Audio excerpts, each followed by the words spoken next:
l'avion qui n'aurait pas dû décoller. Le vol 317, un Boeing 727 de la compagnie Air West, était censé quitter l'aéroport de Denver à 23h45 pour rejoindre New York.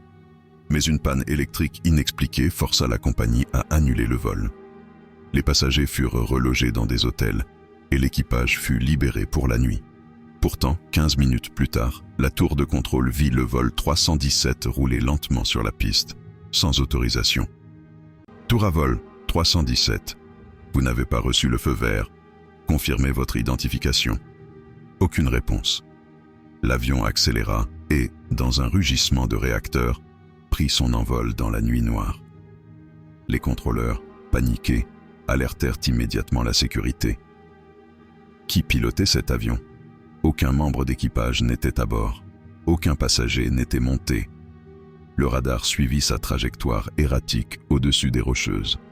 Puis, soudain, plus rien. Le signal s'évanouit en une fraction de seconde. Aucune explosion, aucun crash signalé, juste un silence pesant.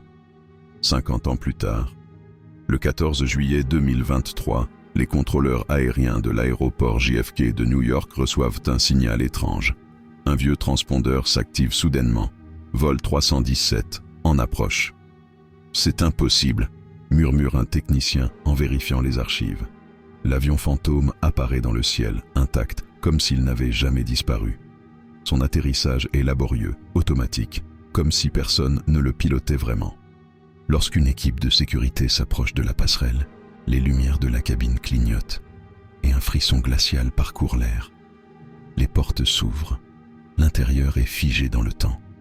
Des valises poussiéreuses, des plateaux repas intacts, des sièges encore redressés. Chaque passager est toujours là, attaché à son siège, mais il ne reste d'eux que des squelettes desséchés, leurs crânes tournés vers l'avant, comme s'ils avaient regardé quelque chose d'indicible au moment de leur mort. Dans le cockpit, le pilote et le copilote sont également réduits à l'état d'ossement. Pourtant, les commandes sont intactes et l'enregistreur de vol fonctionne encore.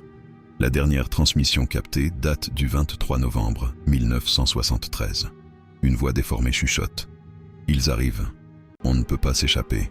Ils sont à bord. » Puis, un dernier souffle. Les lumières de l'avion s'éteignent d'un coup. Et une ombre semble se glisser dans le couloir avant de disparaître dans le néant. Le vol 317 n'aurait jamais dû revenir. Mais quelque chose d'autre est peut-être descendu avec lui.